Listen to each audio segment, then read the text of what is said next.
welcome to the WhatCulture Gaming Podcast. I'm your host, Scott Tailford, joined by Ash Millman. Hello. And Josh Brown. Hello. Because we wanted to dissect the very state of Xbox and Microsoft as it is today, being that we are 3 of the 4 people in the entire office who own Xbox Ones and like them. It's shocking, that, isn't it? It is a bit weird. I think the majority are PS4 fans. But not to worry, the big talking point on everyone's lips is that Microsoft came out last Saturday at the XO18 event and just straight up said, hey, we've purchased Obsidian and In Exile Entertainment, which is a rather large deal. It is, isn't it? I was shooketh by this. Yes. I really am excited by it, to be honest. I think it's a good move. I think that they are now acquiring a lot of first-party studios to go forward into the next generation with, and hopefully they won't have an exclusive drought like they have now. So we'll pick this apart a little bit. So, I mean, what was your initial reaction, Ash? Because you initially were like, In Exile is the dudes that did the Bard's Tale, and oh dear lord. No, I thought it was really good. I think it's really nice that they bring a focus on purchasing companies that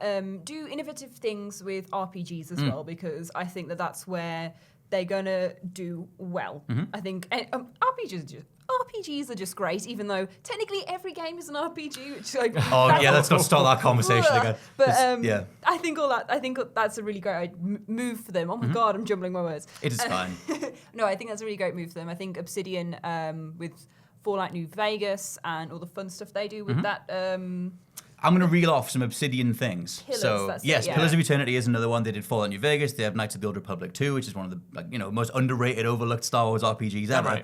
Right. South Park Stick of Truth and Alpha Protocol, which I don't know how many people know about Alpha Protocol, but it's pretty much Mass Effect if it was a spy RPG. You know what, right? That tank when it first came out, obviously, but now it's got a steady cult following. People love that game, and I want to go back and revisit it. Because at the time, didn't care for it, but now it's got Scott Tailford sealed up. I'm not going to lie, it's horrifically broken, but it is very, very full of ideas, and it's got a really good dialogue system, and you can create your own spy, you can be James Bond, you can be Jason Bourne, you can do all that stuff. There's so much promise in there. And so, Microsoft have acquired Obsidian, and assumedly they'll be making games that'll only be on Xbox, because the last time they did a high-profile acquisition was Mojang, which is Minecraft's company, but Minecraft was still on every other system under the sun. So you have to assume that this time going into the next gen, that they'll be using Obsidian and using In Exile for their own stuff. In Exile, did the Bard's Tale, they do Wasteland, they do Torment, Tides of Numenera, which is I've not got that deep into. Bard's Tale I've played quite a bit of, or I did back in the day. Best game ever. If you haven't played it, go and find Bard's Tale and play it right now. You can get it on your phone, you can get it on your Xbox. Get it everywhere. You can get it anywhere. Go and play it and sing along to all the songs and just do it. It's worth it. You might think Black Flag had the sea shanties down, but Bard's Tale is their their shanty game is take your word is for pretty that one. high. So the last Bard's Tale game was, I think, Bard's Tale 4. That was the one that was more like a Scrolls game. So it seems like In Exile have always been kind of pushing towards bigger, getting back into the AAA space and that kind of stuff. And interestingly, both devs have put out really nice little videos on their channel where they sort of break down what it means to work with Microsoft. Obviously, it needs to be a big PR push anyway. Yeah. But the way that they're approaching it is just saying that, look, we always wanted to make games with a specific demographic in mind, which they always have. That's kind of why we know them. And they can now do that more. So there's a whole bunch of weird kind of ramifications that come from this because, like we were saying, if they're obviously being bought by Microsoft and they're making Obsidian games for Microsoft platforms, does that mean they can never do another Fallout? Or does that mean they can never do another Knights of the Old Republic? Assumedly, it's new IP. It can't be. Well, this is the thing. else. We were talking about this before we started filming, and it's like if Obsidian were going to do a new Fallout, if they were going to do a new Knights of the Old Republic, I feel like it would have happened now. That is a big if that we were all clinging on to, and I don't think if we were really honest about it, that would have ever actually happened. And it's nice to see them get a bit of stability and not sort of hoping on that one game they might make, and now we get to look forward to the games that they will make. I mean, that's in the Obsidian one, they do make a big point of saying like, look, we're heavily influenced by tabletop RPGs, and that's our whole strength. Yeah. And a lot of people know them for Pillars of Eternity and things like that.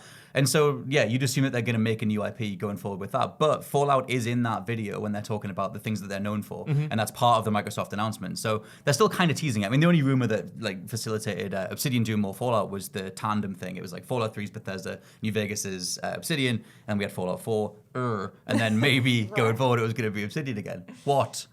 You hate Fallout 4. Everyone hates Fallout 4. It's the biggest barrier in our friendship, Scott. I like Fallout 4, and you don't like it. Ash, Fallout 4. Not good. Thank you. That's all I needed from that. I'll just go now, yeah. So it is worth pointing out the overall like list of devs that Microsoft now have, because they've already had 343 Industries, they had the Coalition, they've got someone called the Initiative. There are kind of all these devs that they're putting together, and Major Nelson, I always get his surname wrong, Larry Herb, Mr. Herb. He put out a big tweet saying, "Look, big one happy Microsoft family, and here's all these different devs that we have." And it's just interesting looking at that, because you can note that 343 Industries are named after 343 Guilty Spark, which is from Halo, and the Coalition is the like Coalition of Ordered Governments, the COG tags from Gears of War.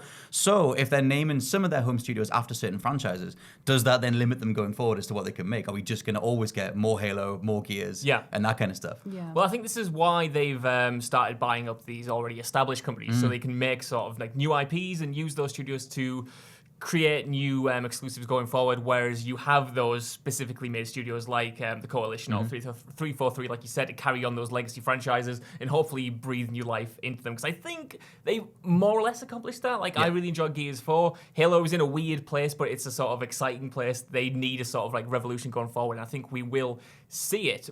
But I think Microsoft have finally realized that they can't just sustain themselves on these old franchises, as popular as they are, because I mean, Halo, Gears, they're still huge franchises and we all still love them, but when you're getting brand new IP from the likes of Sony and stuff, and Microsoft doesn't really have that, I think this is a response to that, so they still have these studios they've created to go back to their legacy franchises, and now they've got sort of fresh blood to bring in new exclusives. I think they need the fresh blood. I mean, like, have you played much Halo and Gears stuff? I've played bits and pieces. I remember, I can't remember which Gears of War it was. It was one of the older ones. I remember playing that a bit. It might have been 2 or 3. Yeah. I mean, it obviously like went to prominence after 2 and 3 was when it was everywhere. Yeah, so I think I must have played it a bit then. And I loved all of the massive, gory stuff. But for me, like, Gears of War 4 and the new Halo stuff, it didn't really... Well, that's why I asked that. Like, because as you're a big Xbox fan, but like, did you get Gears 4 or like Halo 5? Because I feel like they were notable whiffs in those franchises. That's the thing. No, I didn't. The thing is, as much as I champion Xbox and Xbox One and its system and everything, I think the exclusives are absolute crap. So. They're not the best. Like, I'm not a massive fan of Halo. I'm not a massive fan of Gears of War. And if I was looking at the games on the systems, I wouldn't look at Xbox and go, I want that one, because I just think it's absolute crap. But this whole move is a way of them challenging people with the mindset like me. That's kind of what I'm getting at. Yeah, because it's like, unless you grew up with these franchises, or I mean, they're not necessarily one note. Like Halo has this whole big lore behind it. There's comics. There's different ways that they've sort of expanded that stuff, and Gears does too. But like, just being able to say, like, the studios that they've had for the longest time are going to do more of these games. Like I think that's like a double-edged kind of thing. I know what you mean. I think I sort of let them off because it seems like they're trying new stuff. Like, we don't know what Halo Infinite is. That could be Battle Royale for all I know. You've got that. You've got like Gears Tactics, and you've got Gears Pop Vinyl. That'll be your Battle Royale game. I said they were doing interesting things. I didn't say they were good things. You know what I mean? True. I mean, if you fall down the stairs like in a fast enough and mangly enough manner, that's interesting, but it's not necessarily worthwhile. Yeah, the other studios that they're joining, which I completely forgot to mention before, that they already had, because they announced 4 other studios back at E3. They were like, loads, isn't there? They were just throwing their weight around. So they bought Playground Games, which is Forza Horizon, which is weird that they had to sort of redouble down on them. I thought they would already have them. But whatever. So Forza Horizon's already locked in. You've got State of Decay's devs, Undead Labs. You've got Hellblade Senua's Sacrifice from Ninja Theory, and Compulsion Games, who did We Happy Few. What I love is that a lot of these studios, regardless of what you think of We Happy Few or not, they're all like sort of single-player driven games. Which is interesting, because you would have thought the way the industry is going, they might have shifted towards, like multiplayer shooters, online shared world shooters, MMOs, something like that, something to get that crowd in, because Sony have a lot of great sort of story-driven exclusives. Yeah. And Microsoft seem to be trying to also match them in that regard. And it's sort of, I don't know, it's comforting to know that single player isn't going to die anytime soon, because you've got these 2 big platform holders putting a lot of money and resources into making them. At least you would assume so, considering the studios they've bought. I mean, looking at like the last couple of years, there was this whole narrative that like single player games had died out and stories were gone, and oh god, it's just going to be a future of like Overwatch sequels and whatever. But that stuff just has not taken hold. Like people have like bounced back off microtransactions so hard, and then you look at something like Red Dead 2, which has sold more than like any other game in its first fortnight, its first 2-week period ever. Yeah. And it's like, you look at God of War, you look at Zelda, it's like, clearly stories are ingrained to like the way that we take in entertainment, and you can't just go around them. So yeah, I'm happy that like Xbox is assumedly like going to put together a bunch of first-party exclusives that'll be able to be up there with The Last of Us, the God of Wars, the Zeldas, that kind of stuff. I hope so. Yeah. Because yeah, I mean, I can't name, apart from Forza Horizon 4, I can't think of any Xbox One game that I would say is worth buying the system for. I don't know if you can. No, honestly, I can't. I think the exclusives are not good, like I say. But obviously, it runs all the other good games, so It does. It works well. It runs Netflix very well. It does run. It's a very pretty good good home entertainment system. But no, I think it's great having a single player push. Definitely, it's just you don't want them to be feeling like they're playing catch up with some of PlayStation's titles. Is the only thing. So I think they've got to really be careful that they're producing unique content as well as new stuff, and then really solidifying the old things as well. Like you say, with the legacy titles and stuff, they need like something's going to come out and go, here's a whole new audience that can access it, as well as it paying respects to the old. I think it'll be very interesting to see what they do, what the companies that they've bought on do next. Because, like I said, I mean, the assumption is that 343 and the Coalition will just be locked to Halo and Gears going forward. Obviously, Turn 10 only do Forza, and so like you've got the likes of Obsidian. Ninja Theory's next project should assumedly do really well. I mean, Hellblade's sold really well considering its budget, and a lot of people know the name of Hellblade even if they haven't played through the whole thing themselves. So it's a lot of promise. But I would assume that they're buying all these people up this early so that when the next generation rolls around in like 2 or 3 years, they got stuff. Yeah, they go, here's our launch titles, and like for once, a console actually has a body of launch titles that's worth buying that isn't the Super Nintendo. What's super fascinating to me is that a lot of the studios you just mentioned, like Ninja Theory, Obsidian, others that I've forgotten about. Undead Labs? Yeah, Undead Labs. There's like a great fan groundswell to them. The games they put out might not like be Call of Duty level successes, but they have such dedicated fan bases, and they have fans that want to see them want to support them. Like a lot of the games were kickstarted and stuff. I know Obsidian used that platform, and a lot of these developers have, and so it's great to Microsoft are not only buying these studios, they're not buying the fans. That sort of sounds really bad when I put it like that. That's honestly, though, like, that's a great way to think of it. Yeah. Because, like, I mean, you had the whole 360, the last generation, the Xbox 360, riding high. That was clearly the fan favorite, the cultural, positive console. Everyone had an Xbox 360, and the PS3 was just kind of like on the side or whatever. And it felt like at the turn of the generation, Microsoft messed everything up with the reveal of the Xbox One, and that just kind of pivoted. So, like, them going forward with, like, you know, they're helping out someone like Obsidian who've struggled to get one of their own projects off the ground, and they go, hey, we've got all the money, and we're going to bring you in, Microsoft family. We offer you this like infrastructure. It's kind of what EA is doing with their EA indies, but doing it better. As much as I love the EA indie stuff, it feels like Microsoft have more goodwill around them. I think people want to see Microsoft succeed again because of definitely. the 360. Yeah, I miss the 360. Same. I think the titles they're going for, or not necessarily the titles, but the companies as well. It's like there's a whole PC drive behind them as well. There's a big load of PC gamers who are very faithful to lots of the titles who maybe might go for Xbox stuff. I don't know, but it means that they'll go to PC as well because Microsoft tend to do both, don't they? That's a great point, actually, because their exclusives aren't necessarily exclusives. They always go to PC as well. And if you get that PC fan base in, you might not only get some of them spilling over to Xbox or just get those people buying your games on the PC. So we can talk about that as well. That was one of the things I was going to pivot into, was their wider approach to the next generation, because Phil Spencer, the head of Xbox and marketing and stuff, has been out there in a bunch of interviews saying that the future of Xbox, or as far as they're planning it, seems to be more like a monthly service. And they launched the Xbox Game Pass, which has done extremely well. They've now put all their exclusives just on their day one. And so in my head, the head maths doesn't work, because you're only paying head math. like the head canon just doesn't work, because you're only. I forget how much Game Pass is because it's on sale at the minute. I think it's about £7 to £8 a month. Might be more. $7.99 a month. Right.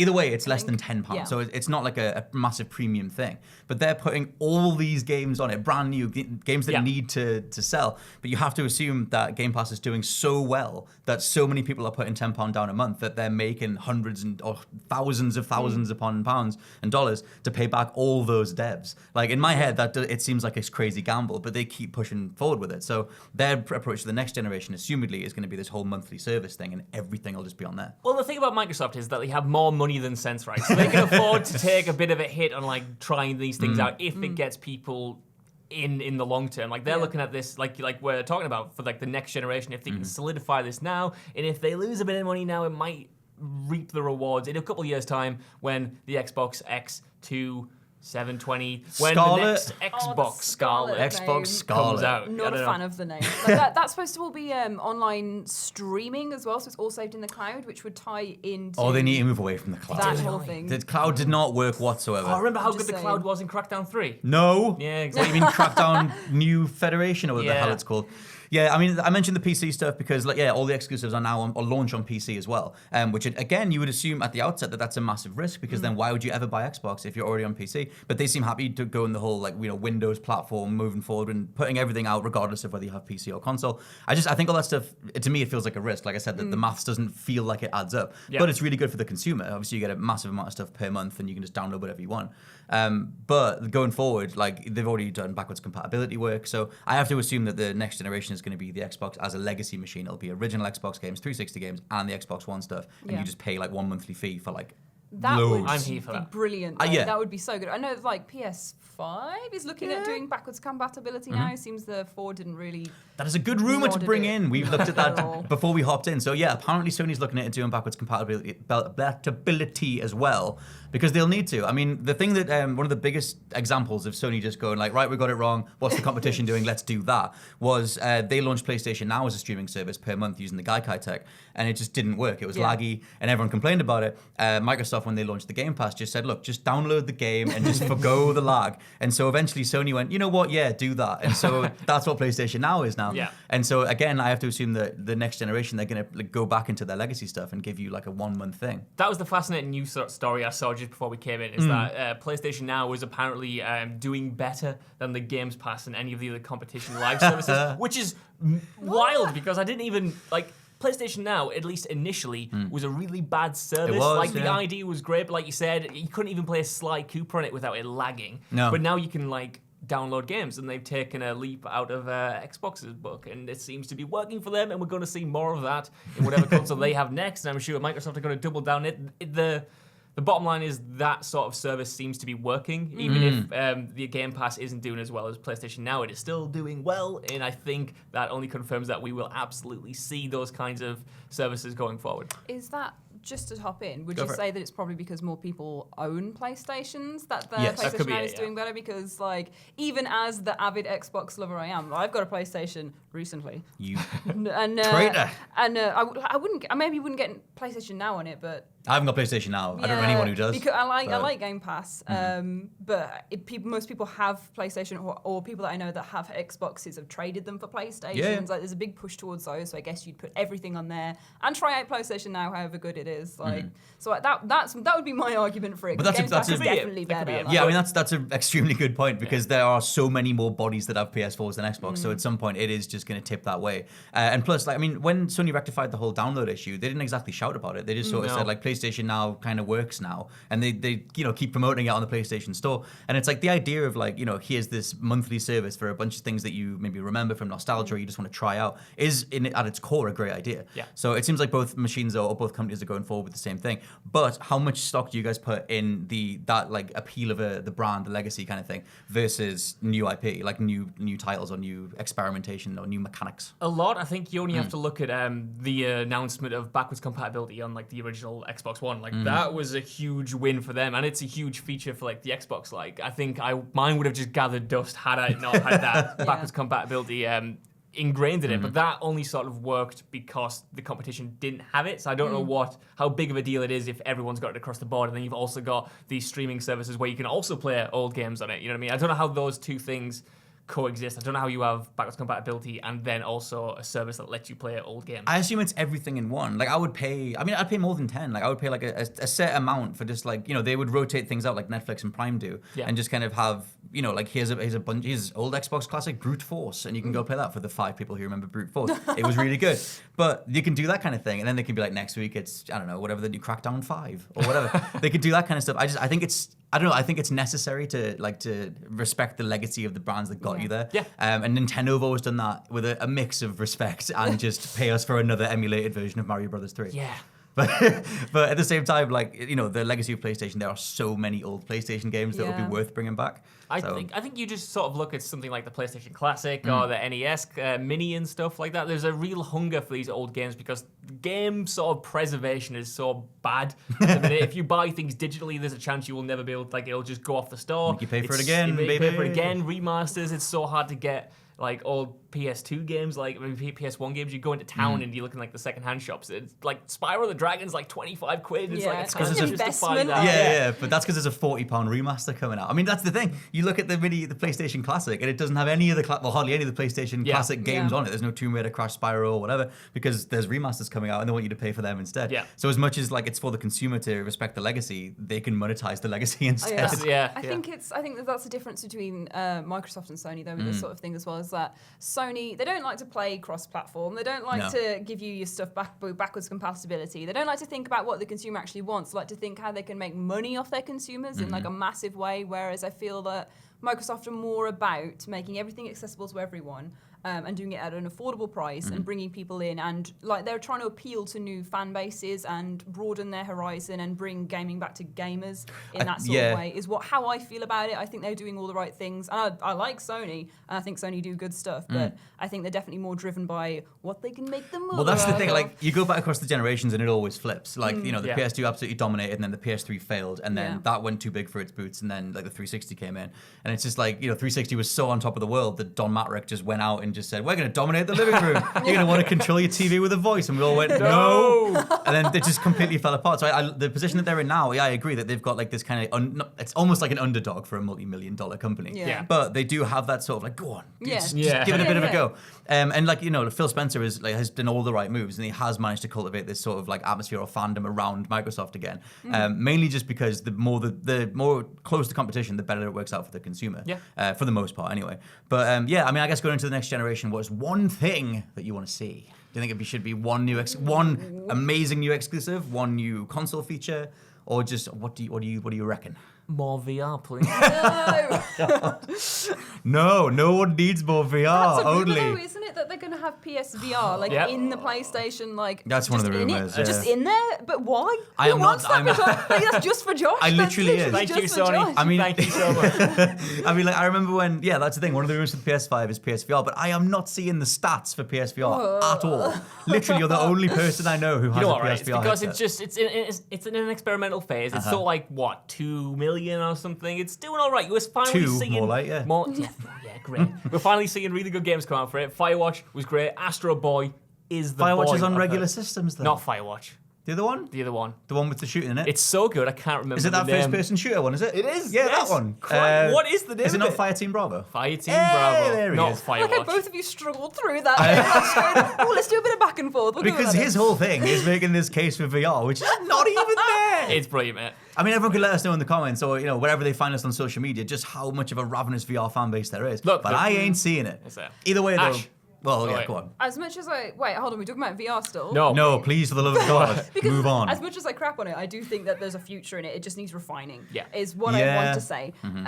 What I want to see on the next systems, I think, is just like system-defining games. Like I want to see new IPs. I want to see something like amazing on Xbox One that everyone goes, whoa, I'm buying that. I think buying Obsidian, who did the Fallout New Vegas thing, obviously they're not doing Fallout anymore, but like something like Bethesda on their side and having an early release, not exclusive, because that would be very bad. I mean, to many people, Obsidian is a better Bethesda. A lot of people prefer New Vegas to 3. Yeah. New Vegas is the best one. Well, there you go. See? Well, yeah. So it's like, even though they haven't signed Bethesda, they've signed what a lot of people, refer to as the best one. So I think something on that scale would be amazing. And like I always feel like Bethesda are buddies with Xbox because they use like the controller and like the beta for Fallout 76 came out early on Xbox One, that sort of thing. So I'd like just as that as an example that there is big companies like really interested, and I think just having a new IP, something amazing, that's what I am invested in. Yeah, big new story. I mean, for on the 360, I mean, I remember back in my day when it was the Gary Jules Mad World trailer for the first Gears of War. Oh, I remember that. Was that before your time? No, well, it was like 3. I was like, what, 6? No, I was young. But that trailer just landed and everyone was talking about it. It had this really great sense of atmosphere to it. And it was a brand new IP, but it hit the ground running. I don't feel like Xbox have done that with anything this generation. No, not really. I mean, you had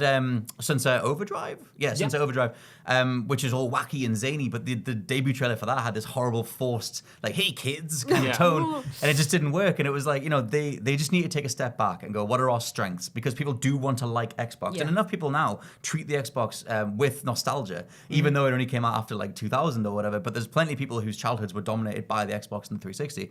So I always kind of think there's a way forward for them. So I guess we'll wait and see. But at the minute, they're snapping up developers like it's nobody's business. It's like they're getting like the little army men in position for like going into the next the war. the war to come. Actually, I'll tell you what. I thought we can end on. If there's any particular developer, it can't be anyone massive because they could afford them, but they won't do it. Yeah. Is there any particular indie dev or someone like that you would like them to recruit?